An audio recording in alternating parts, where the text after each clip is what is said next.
آئیے کرتے ہیں ایک نئے ناول کا آغاز۔ ناول ہے توڑتے قدموں کی زنجیر، از قلم نمرہ عباس۔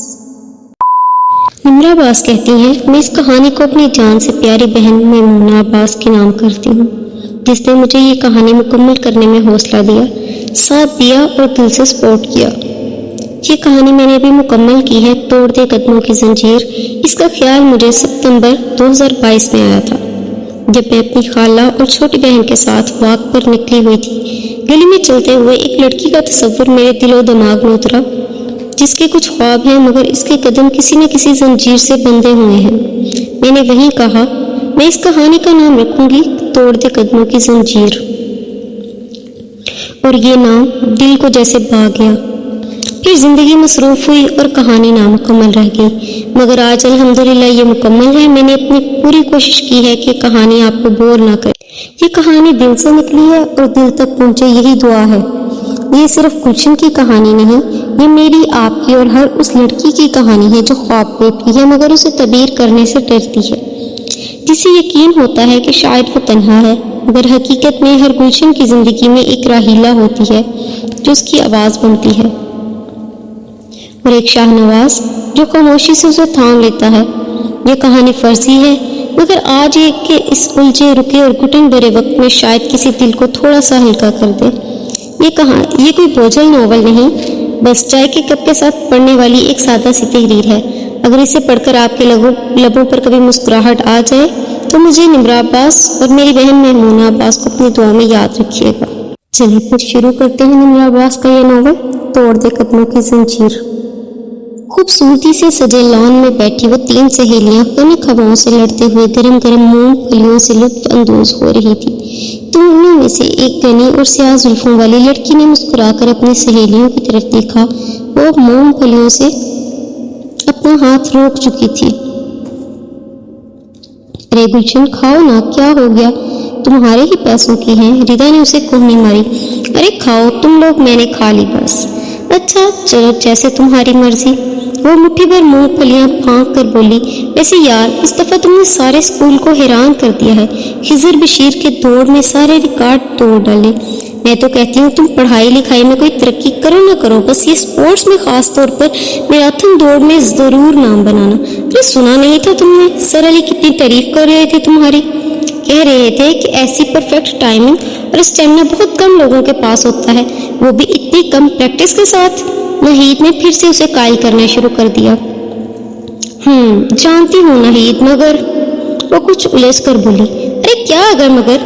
اب اس میں کون سا کوئی پہاڑ سر کرنا ہے، صرف بھاگنا ہی تو ہے، اور وہ تو کوئی تم سے سیکھے، جتنا تیز تم بھاگتی ہو بجلی کی رفتار سے۔ آخر کس بات کا ڈر ہے تمہیں؟ اس مرتبہ ردا نے تقریباً تنگ آ کر پوچھا۔ یار بات وہی ہے تایا تائی، تم لوگ جانتے نہیں ہو کتنی مشکل سے صرف 8ویں پڑھانے کے لیے راضی کیا ہے ان کو خاندان والوں نے، ورنہ وہ تو مجھے بس 5 پڑھا کر گھر میں قید کرنے پر تلے تھے۔ وہ یاسیت سے مسکرائی تو اس کی دوستیں بھی مونگ پھلیوں کا شاپر دور کرتے ہوئے اس کی جانب تعصب سے دیکھنے لگی۔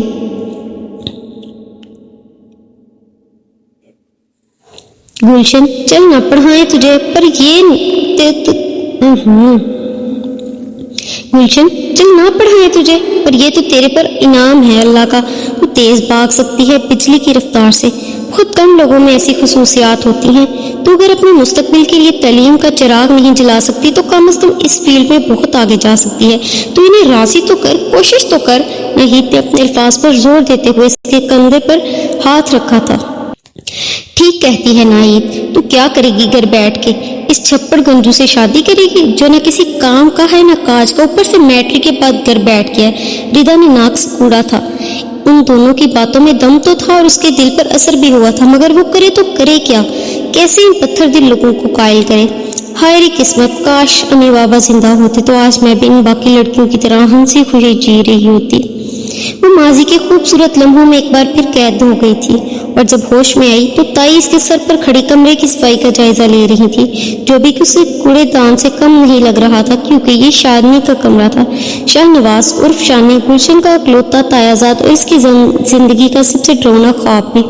اے لڑکی، کیا دن میں سپنے بنتی رہتی ہے؟ اٹھ چل، اٹھ کے کمرہ صاف کر، ورنہ آج کی اخبار بند۔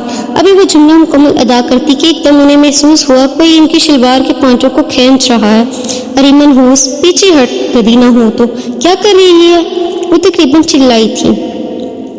ارے تائی، تم یہ ظلم نہیں کرنا، ورنہ میں بھی تمہارے لال کے میٹرک میں 5ویں دفعہ فیل ہونے کی جھوٹی خبر شکیلا خالہ کے گوشے گزار کر دوں گی۔ وہ بھی انہی کی زبان بولی تھی۔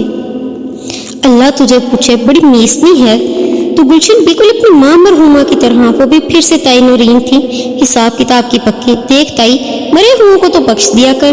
وہ قمیض چاڑ کر سیدھی ہوئی اور جھاڑو سنبھالنے لگی۔ چل چل، زیادہ زبان درازی نہیں، اور ٹھیک سے صفائی کر، شانی کے دوست آ رہے ہیں، چکا چک چمکا دے کمرہ۔ وہ ایک دن سے میں کہتی کمرے سے نکل گئی اور پیچھے وہ برے برے منہ بنا کر تائی کی نکلیں اتارتی جھاڑو دینے لگی۔ پھر اسے کسی بات پر ایک دم غصہ آیا اور جھاڑو اٹھا کر زور سے فرش پر پٹکا۔ ایسے کرتے ہوئے ڈریسنگ پر پڑی ایک شیشے کی بوتل زمین بوس ہوئی، چٹاخ کی آواز آئی اور مردانہ سینٹ کی تیز خوشبو پورے کمرے میں پھیلتی گئی۔ اس نے جلدی جلدی دائیں بائیں دیکھتے ہوئے کانچ سمیٹا اور صفائی کر دی، لیکن خوشبو اس کا راز اگلنے پر تلی تھی۔ خدا کی قسم، ہم نے کوئی بڑا پاپ کیا تھا کہ جس کی سزا میں تو ہمارے سر آ پڑی۔ کر دیا نا نقصان، وہ بھی شانی کا، اللہ تیرا۔ وہ کچھ اور بھی کہہ رہی تھی مگر گلشن ایسی سپیڈ سے بھاگی کہ وہ اسے پکڑنے میں ناکام ہو گئی۔ ہمیشہ کی طرح گلشن جب بھی کوئی کارنامہ انجام دیتی تو بھاگتی ہوئی چھت پر خفیہ خالی ٹینکی کے اندر گھس کر چھپتی تائی ڈھونڈ ڈھونڈ کر پگلا جاتی، پر وہ نہ ملتی۔ پھر جب غصہ ٹھنڈا ہوتا تو خود ہی تائی کو مسکے لگا لگا کے منا لیتی۔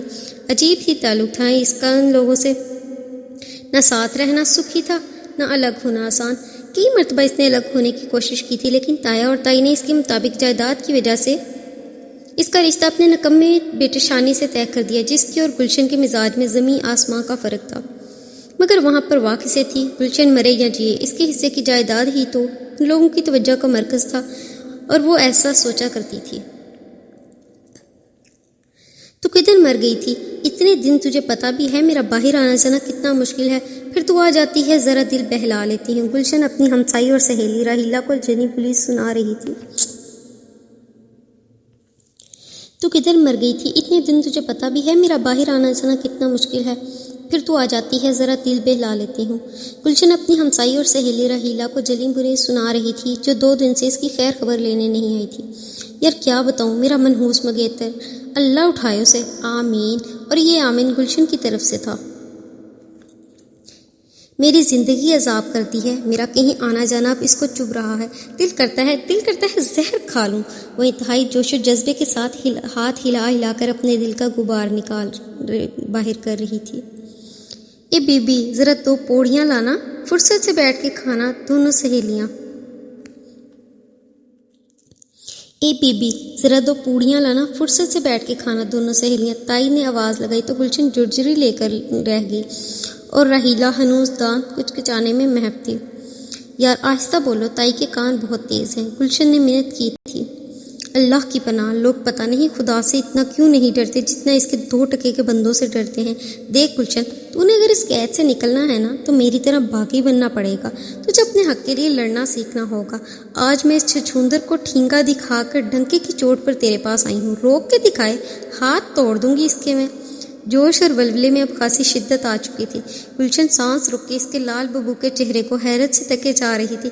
کتنی بہادر ہے تو، وہ کہے بغیر نہ رہ سکی۔ اس قبرستان سے نکل گلشن، یہ تیری منزل نہیں ہے، اور نہ ہی وہ پھسائیکو تیرے لائق ہے۔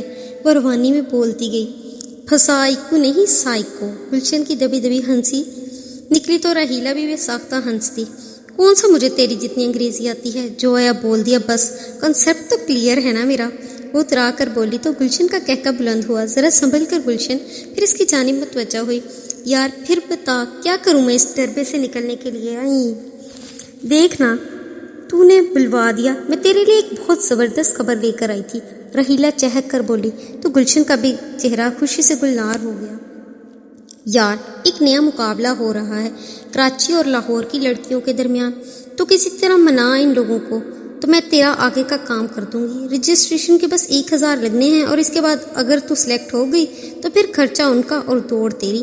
دیکھ گلشن، خدا کے لیے خود میں اتنی ہمت پیدا کر اور ان لوگوں کو مسکے لگا کسی طرح ایک دفعہ تو یہاں سے نکل گئی تو آگے راستے خود بخود بنتے جائیں گے۔ زندگی میں بار بار ایسے موقع نہیں آتے، رحیلہ بول رہی تھی اور گلشن انگلیاں چٹکتے ہوئے کوئی لاہے عمل تیار کرنے لگی۔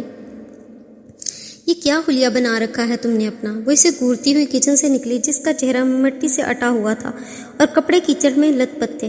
وہ قد کاٹ کا اونچا لمبا لڑکا تھا، رنگ سانولا مگر نقوش تیکھے تھے اور گلشن کی مشابہت بھی رکھتا تھا۔ کیوں بہت پیارا لگ رہا ہوں؟ وہ اپنے کندھے تک آتی گلشن کو خشمگین نظروں سے گورتا ہوا کچن کی جانب بڑھ گیا۔ یہ جو تم روز روز ہار کے آ جاتے ہو نا گلی محلے کی کرکٹ ٹیموں سے، تو یہ کیچڑ سے لت پت کپڑے بھی خود دھویا کرو۔ میرے پاس کوئی واشنگ مشین نہیں ہے جو تمہارے گریس لگے کپڑوں پر سے داغ اتاروں۔ وہ ہنوز اسے دیکھتے ہوئے بول رہی تھی۔ بات سنو جھانسی کی رانی، پہلی بات تو یہ کہ میں کوئی عام ٹیموں سے نہیں ہارتا، اور ہاں ہارتا بھی بہت کم ہوں۔ اسی مہینے کسی منحوس کا منہ دیکھ لیا تھا بس کہ اب تک کوئی میچ جیت ہی نہیں پا رہی ٹیم، اور ویسے بھی میں تو ہمیشہ کی طرح بہترین پرفارم کر رہا ہوں۔ اب اگر باقی 10 کھلاڑی ہاتھ پر ہاتھ دھر کر بیٹھے رہیں تو اس میں میرا کیا قصور؟ اور دوسری بات، تمہیں زیادہ فکر کرنے کی ضرورت نہیں، جیسے ہی میچ سے کچھ پیسے آتے ہیں میں اپنے کپڑے دھوبی سے دھلوا لاؤں گا۔ پانی کا گلاس ختم کر کے منہ بسور کر کچن میں سے نکل گیا۔ پیچھے وہ اپنی منشا کے مطابق دانت کھچکچاتی رہ گئی۔ الو کا پٹھا! وہ اتنی زور سے داڑھی تھی کہ شانی بے ساختہ مسکرایا۔ دل کو قرار آیا، پہلی بار آیا، تجھ پہ پیار آیا، او یارا۔ شکیلا خالہ پہ اپنی بے سری آواز میں زور زور سے گا رہی تھی۔ خدا کا واسطہ چپ کر جا شکیلا، تائی بنیاں کاٹتے ہوئے سے چھو کر بولی۔ میں تو سوچتی ہوں انڈین آئیڈیل میں ایڈیشن دے ہوں، میرا کاکا میری آواز کا فین ہے۔ شکیلا پان کی پچکاری مارتے ہوئے بولی۔ ارے خالہ، تم کیوں ایڈیشن کی خواری اٹھاؤ؟ تم تو بس عاطف اسلم کو اپنی آواز واٹس ایپ پر وائس میسج کر دو، تمہارا کام ہو جائے گا۔ گلشن چائے کی ٹرے تھامے کچن سے آتی مزے سے بولی تو تائی کی دبی دبی ہنسی نکلی۔ یہ جیتی رہے گلشن، اگر تیرا کل معیشانی سے رشتہ نہ طے ہوا ہوتا نہ تو میں تیرے لیے بھی کوئی عاطف اسلم جیسا منڈا ڈھونڈتی۔ شکیلا خالہ نے چائے کا کپ سرخ ہونٹوں سے لگاتے ہوئے خوشی خوشی کہا تھا۔ اے خبردار شکیلا، فضول باتیں مت بھریو اس کے دماغ میں، پہلے ہی اس کے سر پر اور کئی بھوت سوار ہیں جو اترنے کا نام ہی نہیں لے رہے۔ اور یہ تو نے کل کس مووا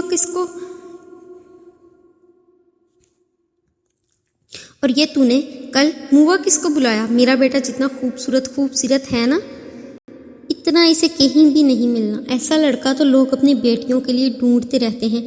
تائی چھری والا ہاتھ ہلا کر جتانے لگی اور شکیلا خالہ بھی برے منہ بنا کر چائے پینے میں مگن رہی، جبکہ گلشن کے مزاج میں پھر سے تلخی در آئی۔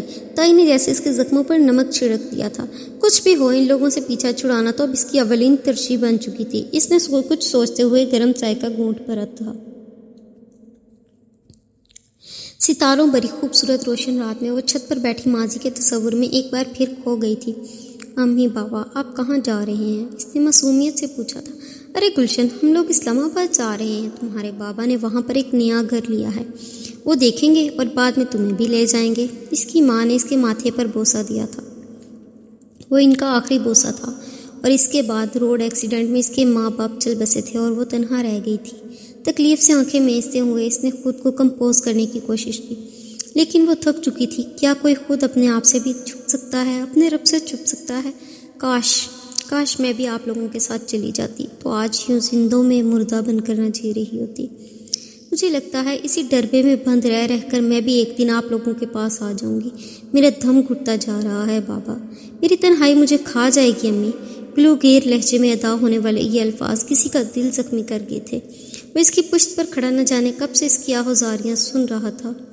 ایک مخلص سائے کی طرح، ایک محفوظ چھاؤں کی طرح، اسے احساس تک نہ ہوا کہ اس کا دکھ کسی اور کے وجود کو گن لگاتا جا رہا ہے۔ اسے احساس تک نہ ہوا کہ اس کا دکھ کسی اور کے وجود کو گن لگاتا جا رہا ہے۔ کچھ لمحے وہ یوں ہی ساکت کھڑا رہا اور پھر آہستہ آہستہ قدم پیچھے کھینچتا واپس چلا گیا۔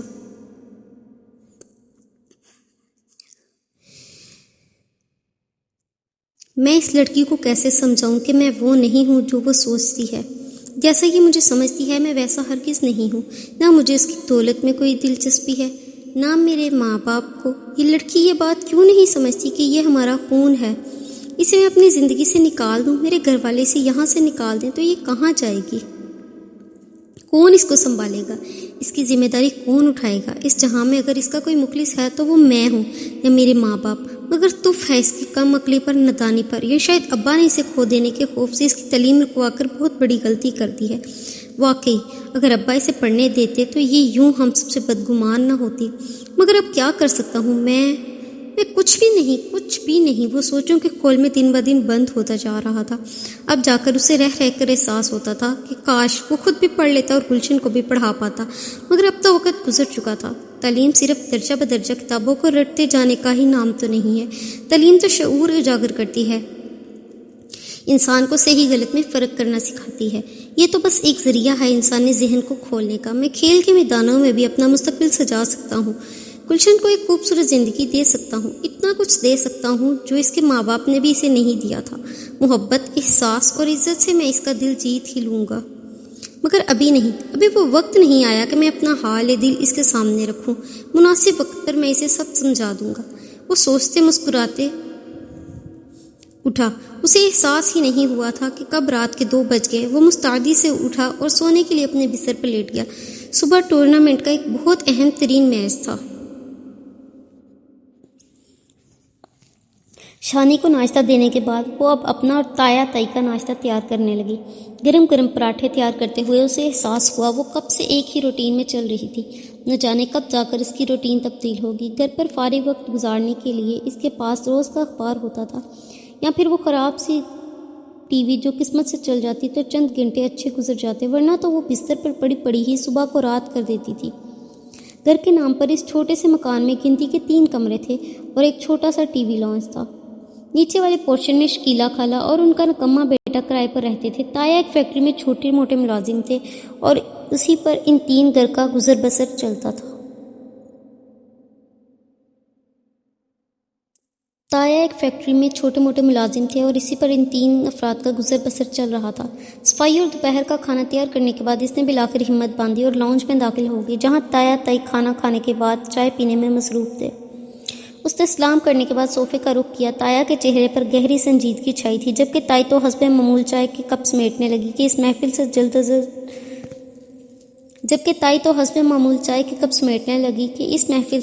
از جلد چھٹکارا حاصل کریں۔ تائی جان بیٹھیں، مجھے آپ دونوں سے بہت ضروری بات کرنی ہے۔ زندگی میں کوئی 2-4 بار ہی گلشن نے ان سے اتنی تمیز سے بات کی تھی اور ہمیشہ ہی کسی مقصد کے تحت کی تھی۔ تائی کا منہ حلق تک کڑوا ہو گیا۔ اب پتہ نہیں کیا نئی ڈیمانڈ کرنے آئی ہے۔ وہ جھرجھری لے کر دوبارہ بیٹھنے پر مجبور ہو گئی۔ بول گلشن، کیا بات ہے؟ تایا نے چائے ختم کرتے ہوئے پوچھا۔ وہ تایا جان، دراصل کراچی اور لاہور کی لڑکیوں کے درمیان ایک نیا دوڑ کا مقابلہ ہو رہا ہے، بس اس سے آگے اور کچھ نہیں سننا چاہتا میں۔ سمجھ نہیں آتی تجھے؟ ایک بات، یہ سب چیزیں اپنے دماغ سے نکال دے۔ لڑکی ذات ہے، لڑکیوں والے کام سیکھ، کر بیٹھ، عیش کر، کیا کمی ہے تجھے؟ سب تو مل رہا ہے۔ وہ ہمیشہ کی طرح برہم لہجے میں کہتے وہاں سے اٹھ گئے اور تائی دانت پیستے ہوئے اسے مسلسل گھورتی رہیں۔ خدا کے لیے میری پوری بات تو سن لیں آپ لوگ، میں کیا کہہ رہی ہوں؟